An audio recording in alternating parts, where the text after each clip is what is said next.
2020년 기준 우리나라 직업 수가 12,823개나 된다고 합니다. 이렇게 많고 다양한 직업이 있다 보니까 우리가 평소에 잘 알려지지 않았던 아주 이색적이고 또 생소한 그런 직업들도 많이 있는 것 같습니다. 그 가운데 하나가 사람들이 죽으면 그 사람 유품을 정리해주는 유품 정리사라고 하는 직업도 있다고 합니다. 스웨덴에서 평생을 유품 정리사로 일해온 마르가레타 magnusson이라는 사람이 쓴 에세이 내가 내일 죽는다면 이란 책에 보면 이런 내용이 있습니다. 죽음은 누구에게나 공평하게 찾아옵니다. 그러나 우리는 죽음을 의식하지 않은 채 영원히 살 것처럼 집안 곳곳을 수많은 물건으로 채우며 현재를 보내지요. 잠시 이 자리를 빌려 한 번만 생각해 봅시다. 내가 내일 죽는다면 내 물건들은 어떻게 될까요? 스웨덴에는 데스 클리닝이라는 문화가 있습니다. 데스는 죽음이고 클리닝은 청소를 뜻하는데요. 그래서 데스 클리닝은 죽음을 대비한 스웨덴식 미니멀 라이프로서 내가 죽은 뒤에 사랑하는 가족들에게 내 물건들을 정리하게 하는 대신 살아있는 동안 더 사용할 것 같지 않는 물건을 미리 버리거나 나누어주는 행위를 뜻합니다. 죽음을 대비하여 단촐하게 살다가 가볍게 떠나는 삶이라니 멋지지 않습니까? 이런 점 때문에 데스 클리닝은 스웨덴에서 큰 인기를 끌고 있습니다. 사자성어 가운데도 보니까 생자 필명이란 말이 있습니다. 생명이 있는 모든 것은 반드시 죽는다라는 뜻입니다. 그런 것 같습니다. 우리가 이 땅에 천년만년 영원히 살 것 같지만 사실은 하나님께서 그가 누구든 오늘 이 시간에도 부르시면 당장 죽을 수밖에 없는 존재들 바로 우리 아닙니까? 근데 만약 여러분들이 하나님의 부르심을 받기를 1년 후에, 한 달 후에, 아니 당장 한 주 후에 내가 죽게 된다면 여러분 이 한 주를 어떻게 보내시겠습니까? 오늘 본문은 예수님께서 공생의 3년의 모든 사역을 마치시고 이제 마지막 십자가를 지시기 위하여 예루살렘으로 입성하시는 예수의 행적을 계속 우리에게 소개해주고 있습니다. 특별히 예수께서 예루살렘에 입성하시는 이 내용은 사복음서인 마태복음, 마가복음, 누가복음, 요한복음 이 사복음서 모두에게 기록하고 있을 뿐만 아니라 우리는 십자가 지시는 이 한 주를 고난주간이라고 말하잖아요. 이 고난주간의 한 주의 사역을 사복음서 모두 거의 비슷하게 복음서의 3분의 1 이상을 할애하면서 이 고난주간의 한 주 동안의 예수님의 행적을 그렇게 기록하고 있더라는 겁니다. 왜 그럴까요? 그만큼 중요하기 때문인 거죠. 먼저 오늘 본문의 말씀을 살펴보기에 앞서서 예수님께서 이 예루살렘에 입성하셨던 그때 그 시기가 언제인가라는 것을 미리 아는 것이 중요할 것 같습니다. 이때는 이스라엘의 3대 절기 가운데 가장 중요한 유월절을 한 주 앞둔 그런 때라고 얘기하고 있습니다. 예수님께서 예루살렘에 이제 입성하십니다. 우리가 교회력을 따지면 이날은 종료 주일이라고 얘기하죠. 그 월요일부터 이제 고난 주간이 시작됩니다. 그리고 정확하게 금요일 5일 지난 이후에 유대력으로는 니산월 14일 날 오전 9시에 예수께서 십자가에 달리시고 오후 3시에 운명을 하시게 됩니다. 여러분, 유월절이 어떤 절기입니까? 우리가 너무나 잘 알고 있는 그런 절기 아닙니까? 우리로 보면 마치 8.15 강복절과 같은 그런 기쁨과 구원과 해방의 날이었습니다. 이스라엘 백성들은 430년 동안 애굽에서 종노릇, 종살이 하지 않았습니까? 그때 하나님께서 모세를 들어서 그들을 출애굽하여 자유와 해방의 기쁨을 맛보게 한 날이 바로 이 날입니다. 특별히 유월절은 이스라엘 백성들을 출애굽시키기 전에 애굽에 10가지 재앙을 내리는 그 재앙 가운데 마지막 10번째 재앙과 긴밀한 연관을 두고 있습니다. 피게이파, 악독음해, 흑암, 장자의 죽음. 무슨 방언을 말씀하시네요. 그렇게 말씀하실 분 계실 수 있겠지만 10가지 재앙을 앞글자를 따지면 이렇게 얘기할 수 있다는 거예요. 마지막 재앙이 바로 장자의 죽음입니다. 임방과 문설주마다 어린 양의 피가 발라진 곳은 죽음의 그림자가 패스오버, 너물유, 너물월 되었다 하여 그것이 바로 유월절이 되는 겁니다. 고센 땅에 살고 있는 이스라엘 백성들은 하나님의 말씀에 순종하여 어린 양의 피를 임방과 물솔지에 발라주매 바로 그들은 다 살게 되어졌다. 하나님께서 그날을 기념하여 너의 자손 대대리까지 지켜라. 그것이 바로 유월절이 된 것입니다.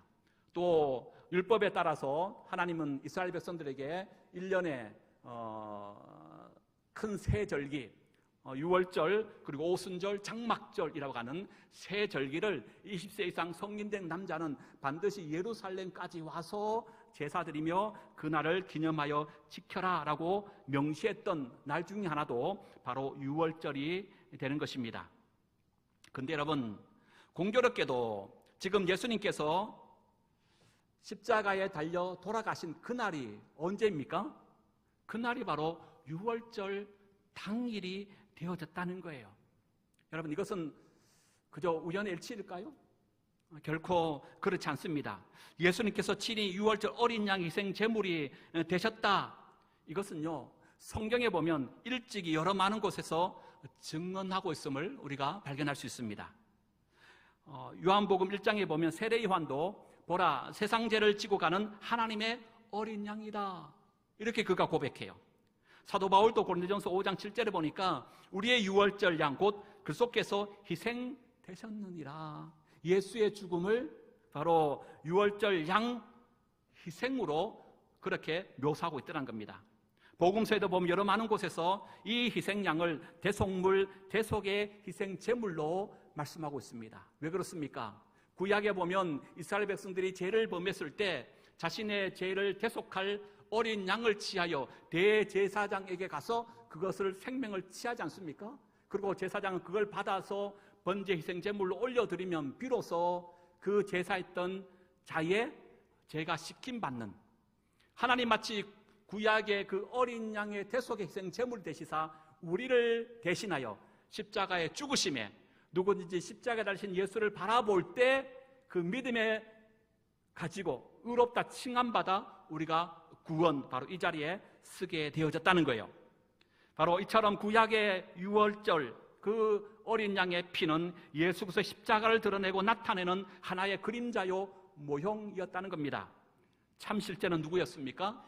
바로 예수 그리스도였다는 거죠.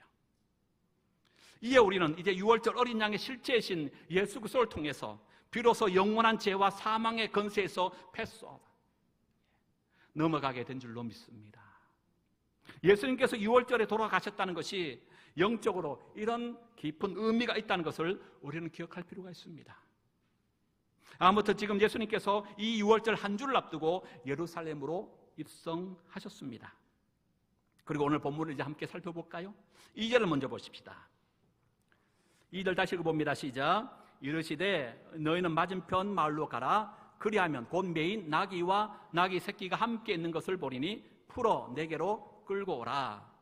여기 보니까 짐승 2마리가 나옵니다. 어떤 짐승입니까? 나귀와 나귀 새끼, 짐승 2마리 나오죠. 나귀 2마리가 나옵니다. 그런데 여러분, 오늘 이 마태복음 속에서 예루살렘으로 입성하신 예수님의 모습을 소개할 때 마태복음 저자는요, 이 나귀 2마리를 언급하고 있어요. 예루살렘 입성하신 예수님 모습을 다른 복음서, 사복음서 모두 기록하고 있다고 제가 조금 전에 말씀드렸습니다. 그런데 여러분, 다른 복음서, 마가복음, 누가복음, 요한복음 안에는 예수님께서 예루살렘 입성하실 때 나귀 2마리가 아니라 나귀 1마리밖에 언급하지 않아요. 예, 나귀 새끼 1마리만 언급합니다. 그 나귀 새끼를 타고 예수님께서 예루살렘으로 입성하셨다고 기록해요. 그런데 다른 복음서와 다르게 마태복음만이 유일하게 나귀와 그 나귀 새끼 2마리를 언급하고 있더라는 거예요.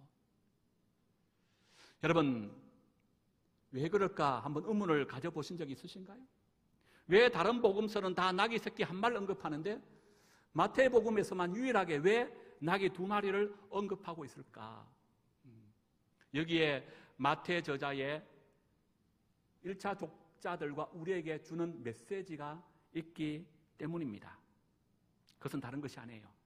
한번 따라해 볼까요? 예수님은 다윗보다 위대한 참 왕이시다. 예.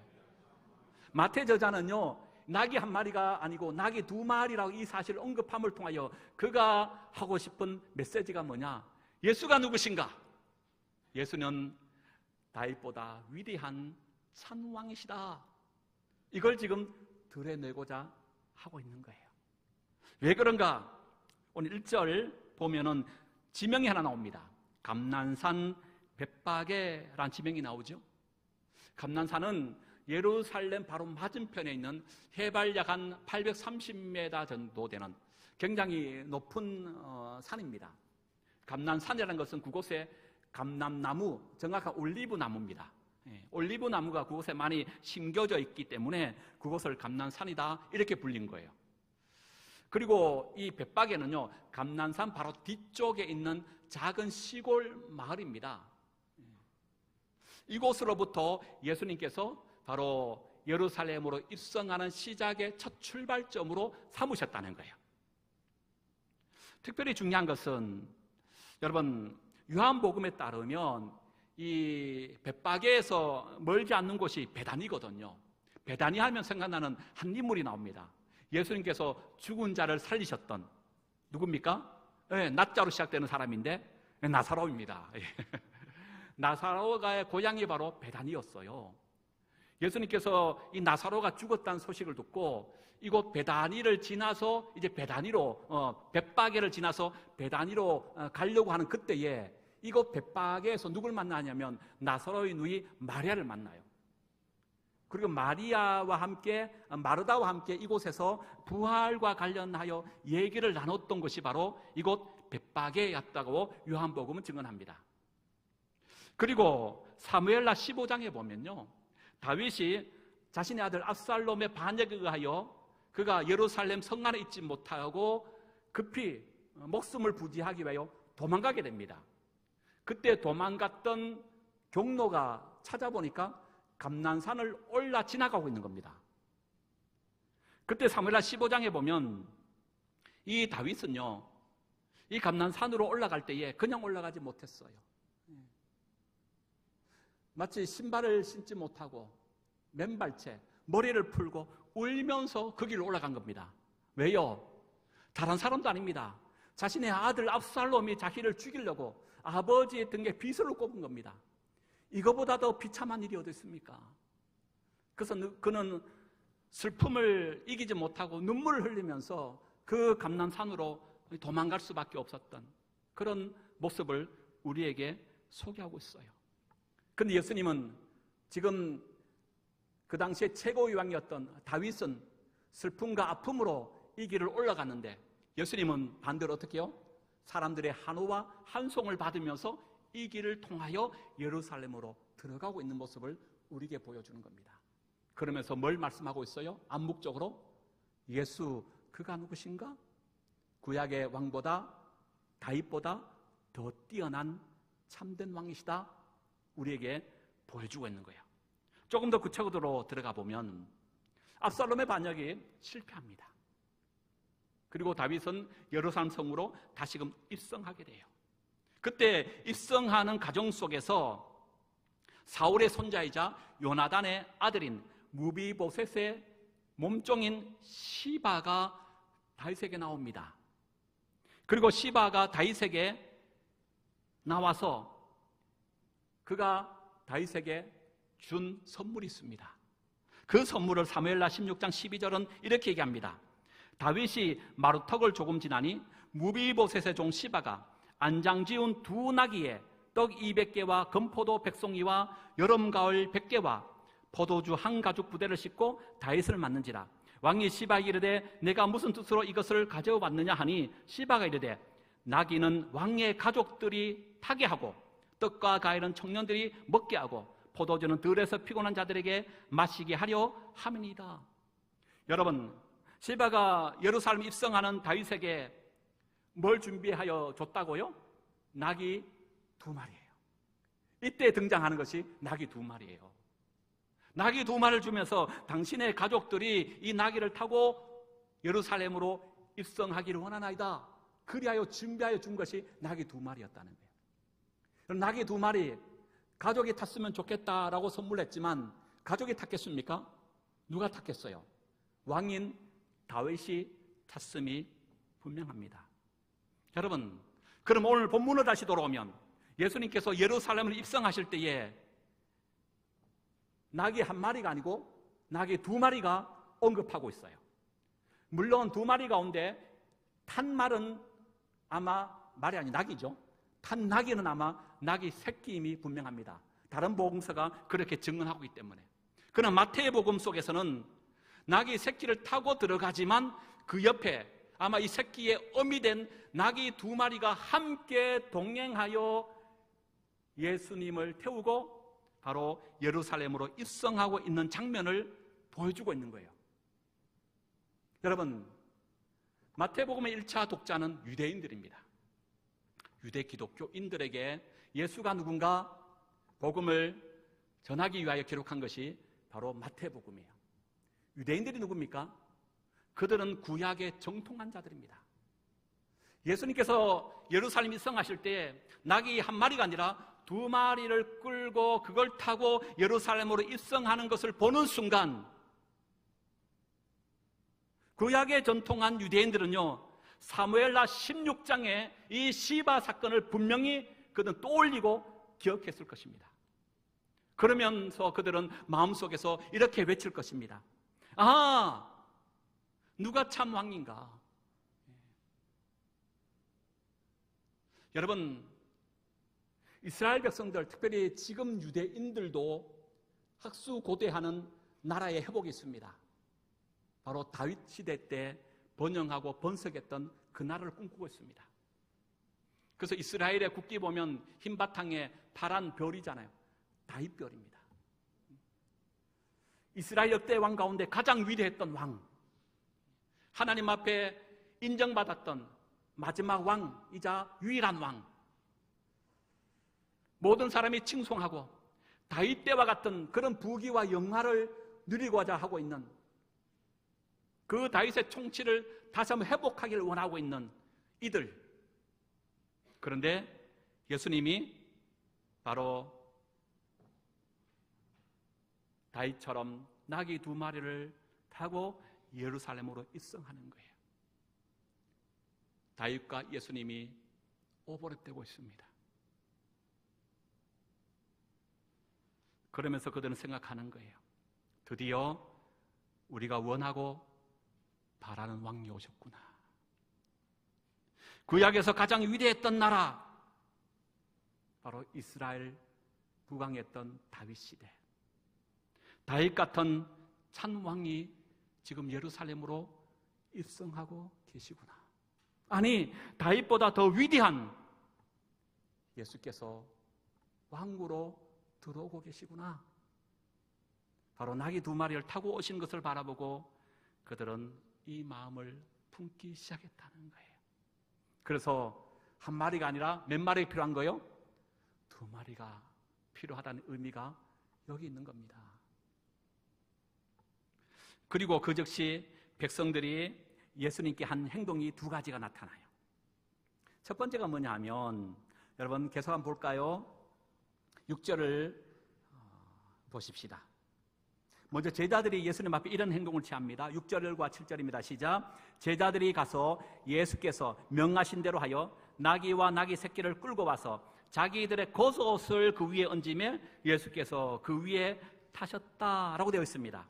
그리고 8절, 무리들도 어떤 반응 보입니까? 읽어봅니다. 시작. 무리의 대다수는 그들의 겉옷을 길에 펴고 다른 이들은 나뭇가지를 베어 길에 펴고 이렇게 되어 있습니다. 여기 보면 겉옷이 나오죠. 제자들은 자신의 겉옷을 벗어 나귀 새끼 위에 얹습니다. 그리고 무리들은 예수님이 가는 발치 앞에서 자신의 겉옷을 펴놓고 있습니다. 겉옷이 나옵니다. 여러분, 겉옷 지금 보면 외투지요.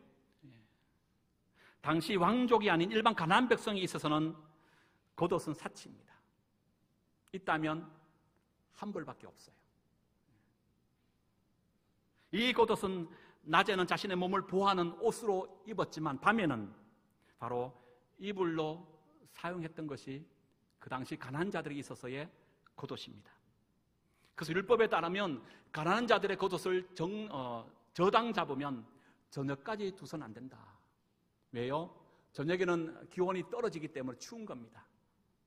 겉옷을 이불 삼아 돕고 자야 그날 저녁을 무사히 보낼 수가 있는 거예요. 그래서 가난한 자들에게 있어서 이 겉옷은 자신의 생명과도 같은 거예요. 그런데 이 겉옷을 나귀 새끼 위에 얹었습니다. 예수님과는 발치 앞에 다 펼쳐 놓았습니다. 왜 이런 행동을 했을까요? 여기에도 숨겨진 메시지가 있습니다. 열왕기하 9장에 보면 엘리사가 예후에게 기름을 부어서 그를 왕으로 세웁니다. 이때 실질적으로 아직 왕은 북왕국 이스라엘 가운데 가장 악했던 왕 아합이 아직 살아있습니다. 아합이 두 눈 시퍼렇게 뜨고 아직 살아있는 중에 하나님께서 엘리사에게 예후에게 가서 기름 부어 왕으로 삼으라고 말씀하고 있는 거예요. 사람들이 처음에 예후가 하나님의 기름 부음 받아 왕이 되었다는 것을 믿지 않았습니다. 그런데 엘리사를 통하여 이 사실이 맞다는 것을 깨달았을 때 이 소식을 듣고 많은 무리들이 이때 예후에게 한 행동을 성경이 이렇게 기록합니다. 열왕기하 9장 13절 무리가 각각 자기의 옷을 급히 가져다가 섬돌리 곧 예후의 밑에 깔고 나팔을 불며 이르되 예후는 왕이라 하니라. 무리들이 한 행동이 뭐라고요? 섬돌이 나오는데 계단입니다. 예후가 걸어가는 계단 위에 깔고 또 예후의 발 밑에까지 뭘 깔았어요? 자기가 입고 있던 겉옷을 빨았던 거예요. 깔았다고 말하고 있어요. 그러니까 여러분, 이때 자신의 옷을 깔았다는 것은 무슨 의미입니까? 당신이 이제 나의 왕입니다. 나는 당신의 종입니다는 거예요. 그걸 선언하는 의미로서 깐 것이 바로 겉옷이라고 하는 사실입니다. 그럼 오늘 본문에 다시 돌아오면 지금 백성들과 제자들이 예루살렘에 입성하시는 예수님 앞에 겉옷을 깔고 있습니다. 무슨 의미죠? 예수님이 나의 왕이십니다. 나는 당신의 종입니다. 그런 의미로서 겉옷을 깔고 있다는 사실입니다. 그리고 계속하여 그들이 이런 외침을 하고 있지요. 8절을 볼까요? 중반절 계속 보면 다른 이들은 나뭇가지를 베어 길에 펴고 9절 앞에서 가고 뒤에서 따르는 무리가 소리 높여리되 뭐라고 얘기합니까?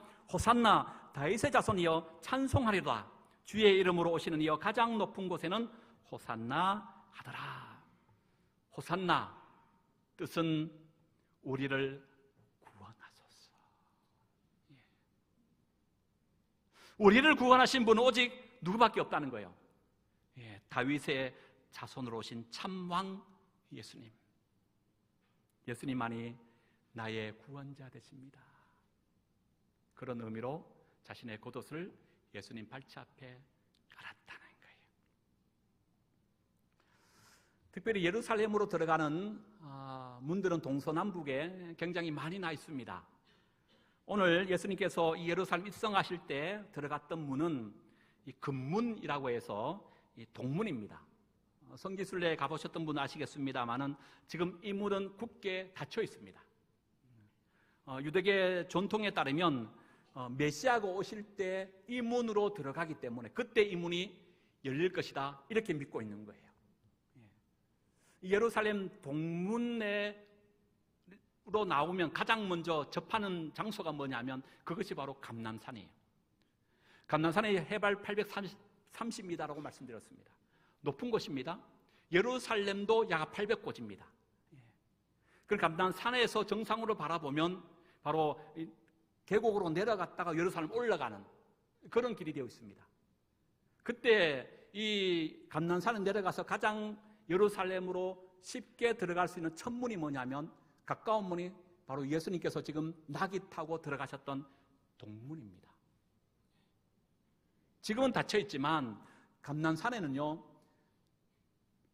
반은 올리브 나무가 심겨져 있지만 반은 사람들의 무덤이 질비합니다. 이스라엘의 이 매장은 이 석간으로 사람을 그 안에 넣는 겁니다. 그냥 석간의 묘가 그냥 다 노출되어 있어요. 석간의 묘밖에 없습니다. 감난산 전체가 시작으로부터 저 밑 들어가는 입구까지 온통 묘지밖에 없습니다. 왜 거기에 묘를 썼을까요? 메시아신 예수님께서 동문으로 이곳으로 입성하실 때 부활의 역사가 나타난다고 믿기 때문에, 그래서 동문 가까이에 있는 묘일수록 그 땅값은 굉장히 비싸다고 합니다. 어쨌든 지금 예수님께서 바로 동문으로 입성하고 계신 거예요. 그런데 예수님께서 지금 동문으로 입성하고 있는 그때에 정문인 서문으로 입성하는 또 한 사람이 있었습니다. 이스라엘의 실질적인 왕으로 지금 로마로부터 파견받은 총독 빌라도예요. 여기에 대해서 뉴스 엔조이라고 하는 포털 사이트에 기고된 글의 내용을 제가 잠시 여러분들에게 소개하겠습니다. 빌라도는 그가 거대한 군사를 이끌고 포부도 당당하게 예루살렘으로 입성하고 있었다. 로마 황제로부터 유대 총독으로 임명받은 빌라도는 주로 지중 해변에 있던 가이사라에 머물렀다. 지금도 그곳에는 거대한 원형극장과 경주장의 흔적들이 남아있는데, 총독은 유대의 자치정부인 사내들인과 대제사장들에게 내정을 맡기고 가이사랴에서 향락을 즐겼다. 다만 예루살렘의 사람들이 몰려드는 축제 기간 동안에는 거대한 군사를 대동하고 예루살렘으로 옮겨와 성전 북쪽에 있는 안토니아 요새에 머물렀다. 빌라도가 예루살렘에 행차하는 모습은 그걸 보는 이들은 공포에 떨게 했다. 의도적으로 그렇게 연출했던 것이다. 혹시나 있을지 모르는 소요나 반란을 억제하기 위해서였다. 빌라도는 예수님이 사역을 시작하기 몇 년 전, 즉 주후 26년에 유대 총독으로 부임했다. 부임한 초기 몇 년 동안 몇 차례의 반란이 일어났고 빌라도는 잔혹하게 진압했다. 그 잔인함에 유대인들은 벌벌 떨고 있었던 것이다. 그렇기 때문에 빌라도는 예루살렘에 입성할 때 의도적으로 위세를 드러냈다. 빌라도는 거대한 전차에 타고 있었고 그 뒤로 말탄 기병들이 따랐으며 전신무장한 보병이 뒤를 따랐다. 화려한 깃발들이 허공을 메웠고 무기들은 햇볕에 번쩍이며 쩌렁쩌렁 울렸다. 행렬의 앞과 뒤에는 행차를 알리는 나팔 소리가 진동했다. 왕이라면 그 정도의 위세를 가져야 했다. 빌라도의 행진은 로마 제국의 힘을 가시했다. 로마 제국의 깃발이 꽂히면 아무도 저항하지 못했다. 그것이 팍스 로마나가 주었던 평화였다. 로마 황제는 오직 로마만의 평화를 준다고, 그리고 오직 로마의 평화만이 영구하다고 선전했다. 저항하는 사람들은 평화 이름으로 잔인하게 살해되었다. 빌라도는 로마의 힘의 상징으로 예루살렘을 입성하고 있었다. 여러분, 오늘 물론 동일한 시대는 동일하겠지만 아마 동일한 한날에 같이 입성한 것은 아닌 것으로 보여집니다. 시간차를 두고 빌라도는 로마 정부를 등려업고 실질적인 왕이 되어져서 포부도 당당하게 신발을 타고 개성장군처럼 바로 서문인 정문으로 입성을 합니다. 그런데 또 한 명의 왕이신 예수님은요, 너무나 초라하기 그지없는 볼품의 모습으로 흰말 탄 개성장군의 위풍당당한 모습이 아니라 보잘것없는 나귀, 그것도 새끼 나귀를 타고 예루살렘으로 지금 입성하고 계시다는 거예요. 그러면서 성서저자는 오늘 우리에게 질문을 던지고 있는 겁니다. 누가 진짜 왕인가? 누가 진짜 힘 있는 자인가? 누가 우리를 구원할 참 메시아인가? 당신은 지금 어디서 누구를 한호하고 있습니까? 백마탄 빌라도입니까? 아니면 새끼 나귀를 탄 예수입니까? 말씀을 마칩니다. 오늘은 기도문으로 말씀을 마치도록 하겠습니다.